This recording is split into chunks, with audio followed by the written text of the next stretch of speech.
Assalamu alaikum and welcome. Horse meat has contaminated the UK food chain. Pork DNA has been found in prison foods. This evening's big question, how halal is halal? I'm delighted to be joined by the Operations Director of the Halal Monitoring Committee, Faz Mullah. Faz Mullah, thank you very much indeed for joining us. Thank you for the invitation. Before we begin, we'll learn a little bit more about what HMC, the Halal Monitoring Committee, is all about. Their standards of implementing the halal principle, if you like, and we'll also learn more about some controversy concerning the HMC, such as, for example, is it simply making money out of an industry that needs more scrutiny? Here's more.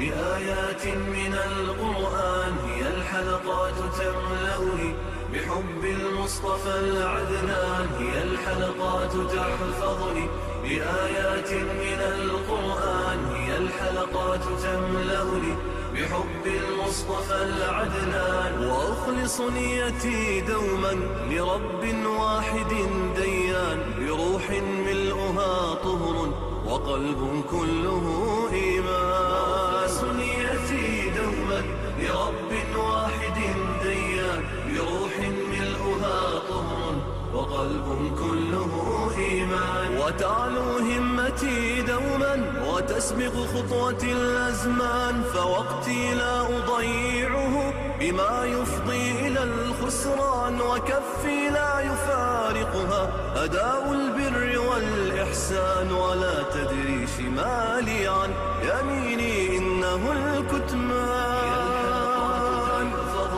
بآيات من القرآن هي الحلقات تملأني بحب المصطفى العدنان هي الحلقات تحفظني بآيات من القرآن هي الحلقات تملأني بحب المصطفى العدنان وأخلص نيتي دوما لرب واحد ديان بروح ملؤها طهر وقلب كل. Well, there we have it. For those of you that want to watch that clip again, you can access that through YouTube. And here's another one that you'll also find side by side that may give you a slightly different perspective. Our owner claims that an organisation set up to monitor the halal meat trade is actually threatening the future of businesses that sell the meat. Ahmed Pavaz, who runs Medina Poultry at Halifax, says the Halal Monitoring Committee is really just a group of religious scholars who know nothing about the industry.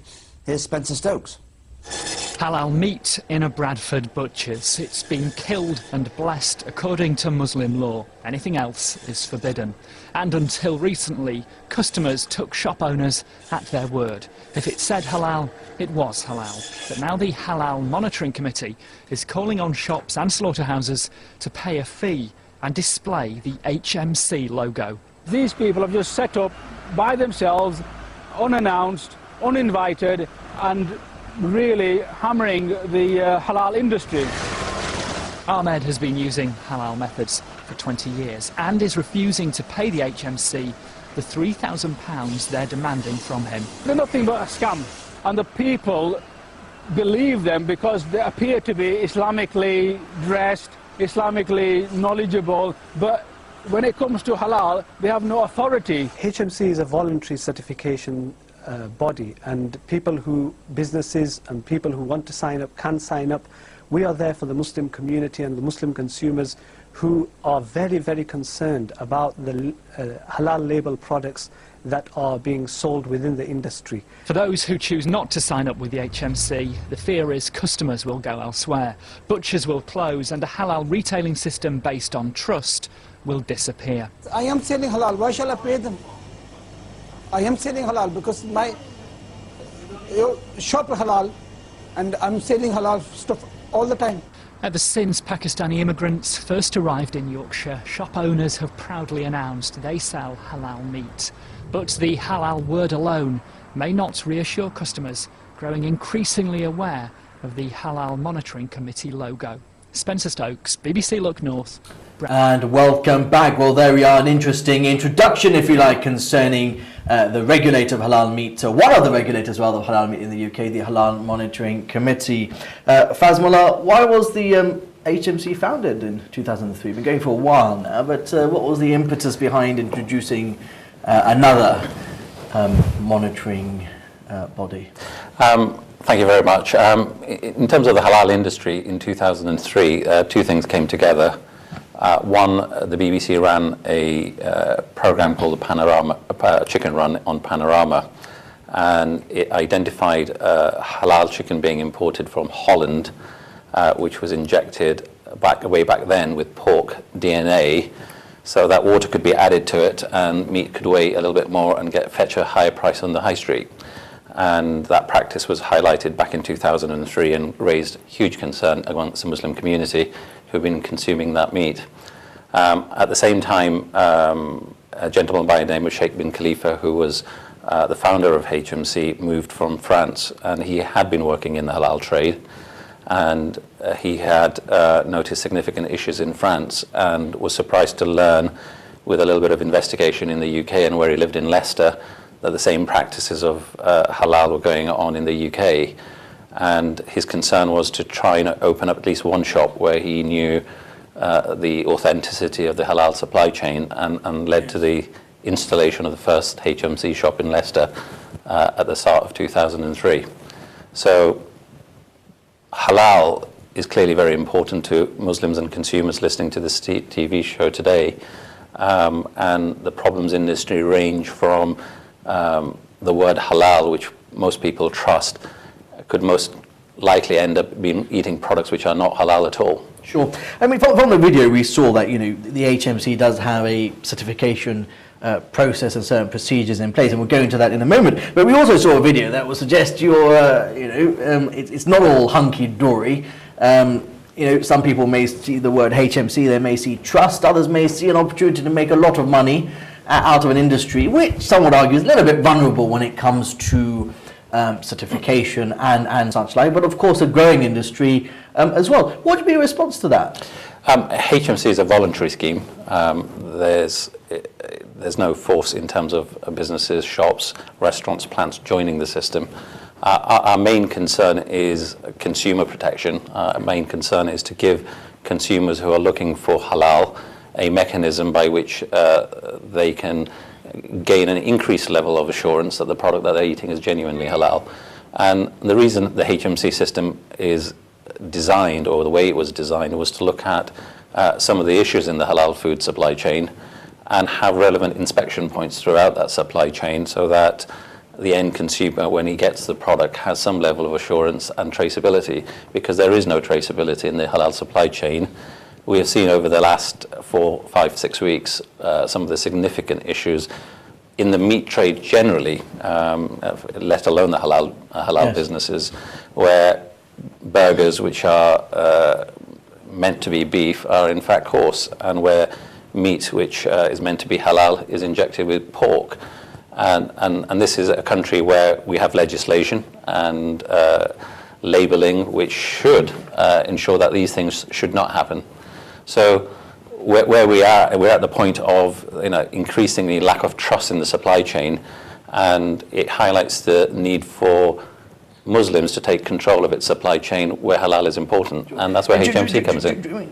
At the moment, it is a voluntary code, as you pointed out. Do you think it should be statutory? I mean, do you think voluntary is good enough? Would you encourage a Food Standards Agency to actually form its own board, if you like, which would be part of the FSA, and it wouldn't be voluntary, it would be statutory, and the consequences of not adhering to the guidelines and certification would be equally serious for the same? Sure. I mean, I think the law does need to be strengthened in order to protect the halal brand. Most people will clearly understand, pork is not a item that Muslims are able to consume, and the law should protect against that. And where blatant legislation breaches have occurred, then we should have the force of the law behind in order to prosecute. Having said that, the legislation isn't sufficient in order to ensure the quality of the food supply chain, as we have found. So the legislation clearly has labelling laws today which prohibit beef to have horse meat in it. Yet, some of our largest institutions and shops around the country have been caught in this scandal. So the law, of course, is necessary, and we are in constant discussion with the government to help the Muslim community to protect the word halal beyond the protection we have today. In the absence of... How would you protect it? In terms of enforcing, where individuals are selling products which clearly put out the mark of halal, then we want the ability to ensure that the product is actually halal, and where it's not, have some level of prosecution and enforcement behind it. We see many instances where the halal brand is used. If you come to our offices in Leicester, there are products that we have on show which show that a product marked halal which has X% of pork in it. And if that is the case, then clearly it's not acceptable to the average Muslim or any Muslim in this country in terms of protection for halal. You're a money-making institution? No, we're not. How much would it cost someone? I mean, in the clip that we saw, this guy was complaining about having to pay £3,000 to get certified. I mean, what are the cost structures, if you like? So I'm a chicken shop owner, and I go to shop in High Street, Willesden, for example, and I call up the HMC and say, right, I want to get your certification. What would I need to do? You would make an application. Right. We would audit your shop, and provided your stock that was within the shop met HMC halal criteria, we would supply a certification. On the basis of that, the charge for that would be £30 a month, which is £1 a day. Okay. And for that, we send monitors to inspect you at least 4 times a week. To walk into your shop. You voluntarily would allow us access to walk not just into the shop but into the freezers, ask for records of supply, to look at the authenticity of the supply chain. And that level of checking allows HMC to put a yellow certificate on the door that says this shop has been audited and meets the halal criteria as defined by HMC. All right, so that £30 a month is for your standard chicken shop. So what about abattoir, for example? Yeah, so in abattoirs, to cut a long story short, we have a number of inspectors present during all hours of production, and some of these plants do run overnight. And HMC production takes place when inspectors are present. Most plants have anywhere from 1 to 4 or 5 inspectors present based on the critical points of risk. And for that service, if you kind of average out the volume of production, it works out to be less than 2 pence for a chicken or 2 pence for a kilogram of meat, which is a fraction of the cost. How much is it annually? I mean, annually in terms of... if there's an abattoir, for example? On average? On average, depending on the abattoir, it works out to 2 pence per chicken. And most of our abattoirs, some are poultry suppliers, some are beef suppliers in terms of animals, some are lamb and sheep. On average, it represents less than 1% of their cost in terms of... Right, well, we've got a phone call. Let's take that call and then we'll carry on. Assalamu alaikum. Alaikum salam wa rahmatullah. Thank you for calling in. Go ahead. Inshallah, both of you are well. My question is to the representative from HMC. Yes. From my understanding, obviously, you're a monitoring committee or company that vets the meat, the chicken, the poultry that comes through the halal restaurants, shops, etc. Yes. What I want to know is, what is your method setting, for example, a restaurant or a butcher's to know that their chicken is gone through the stringent requirements of your committee, for example? Sure. All right. Well, thank you very much indeed. Yeah, please discuss the process for this that allows you to give them your seal of approval. Sure. Thank you very much indeed for your question. And we will get to standards in a moment. But I mean, how many establishments at the moment do you certify? We have over 650 shops, restaurants and plants across the UK. We operate in over 40 cities throughout the UK, and currently we have a backlog of almost 100 new organisations wishing to join. So how many inspectors do you have? We employ or deploy over 140 monitors and inspectors throughout the country in order to be able to make the visits to the shops, but also be present at slaughterhouses and processing plants on a daily basis. Because one of the criticisms that individuals do have towards monitoring organisations tends to be, yes, it's all very nice giving a certificate, and obviously, you know, 9 times out of 10, I imagine that if someone were to apply to HMC or indeed any other certification body, they would ensure that they actually meet your criterion before they let you through the doors. Then the question is, what happens once you leave? So if you've got sort of 650 establishments that you're certifying, 100 individuals that are, or 140 that are may sort of inspect 4 times a week is what you mentioned. So do you actually inspect outlets 4 times a week? Correct. So we have. So every one of these gets inspected. Correct. 4 times a week. So what we have is, you know, we've deployed a significant amount of technology over the last year and a half. The video you played at the start showed some of that in action. Most of our monitors have a PDA or a tablet which informs them of the shops that they need to visit, and that shop, when inspected, the information is recorded, and that information is sent to our central location so that we know which shops are monitored on a daily basis.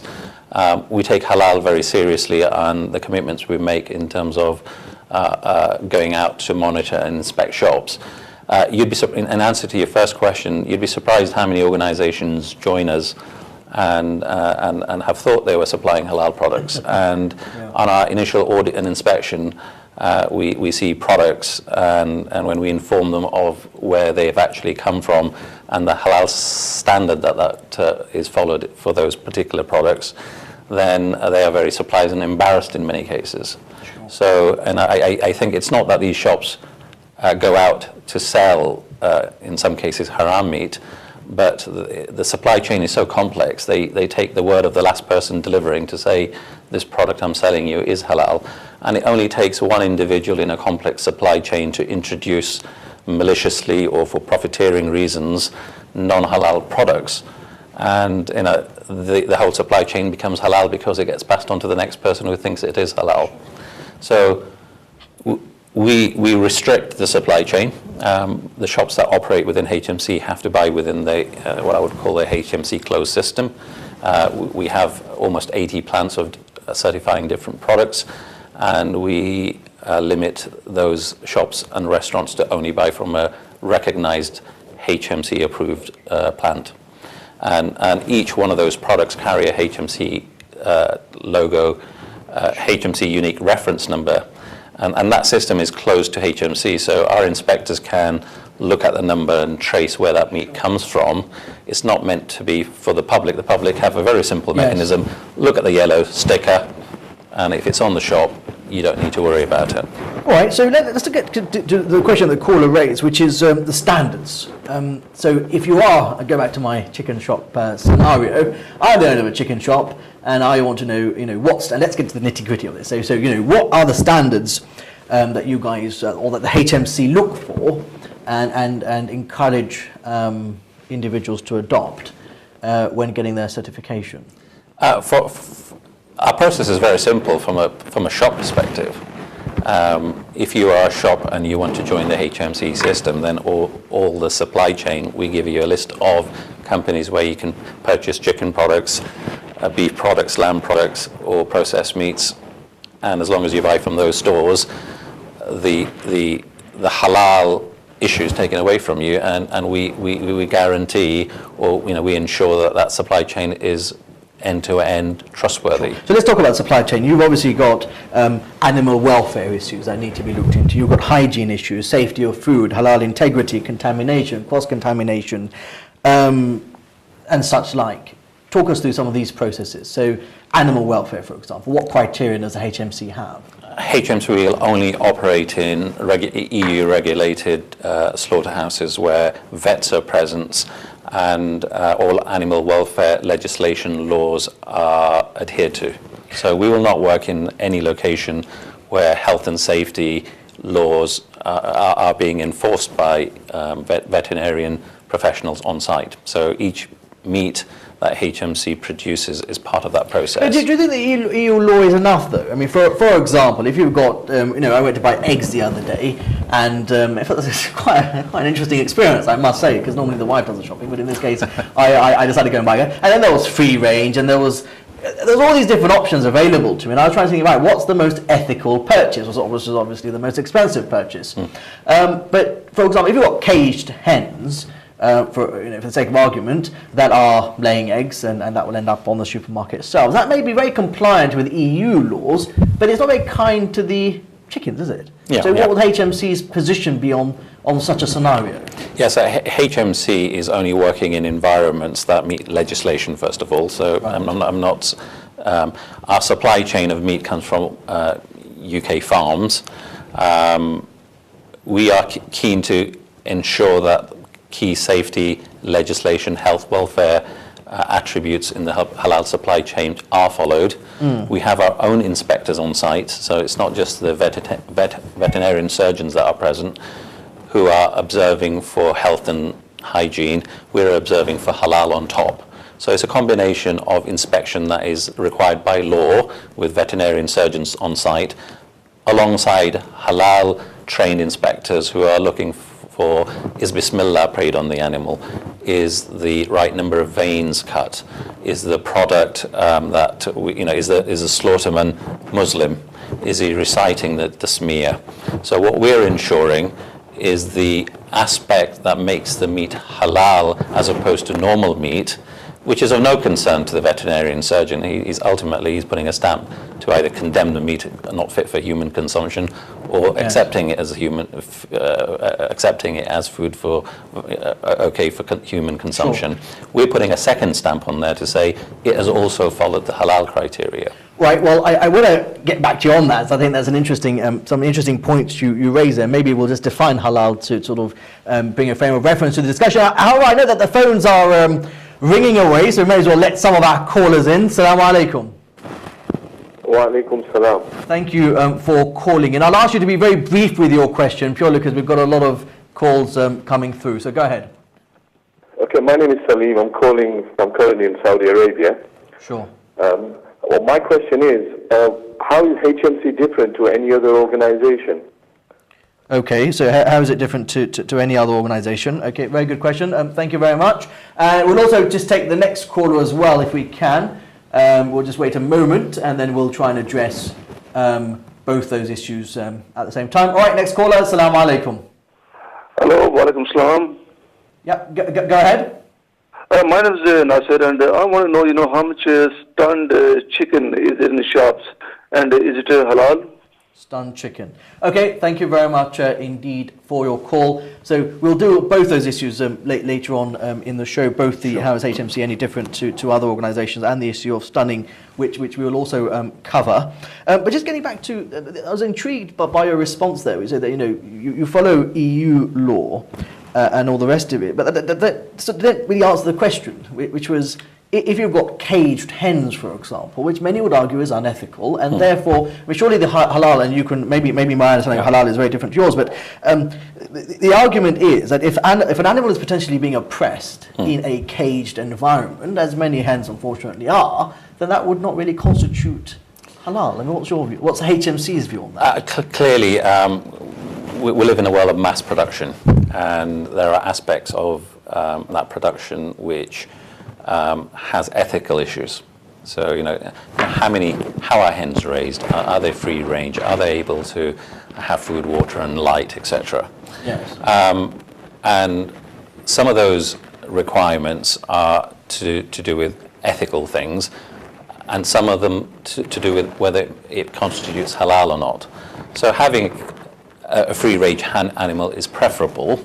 If you slaughtered an animal that has been caged, would the product become non-halal? Yeah. So clearly, we would want to introduce a range of products which are more ethically produced, and we encourage our supply base, and we have an organic supplier, for example. We have a free range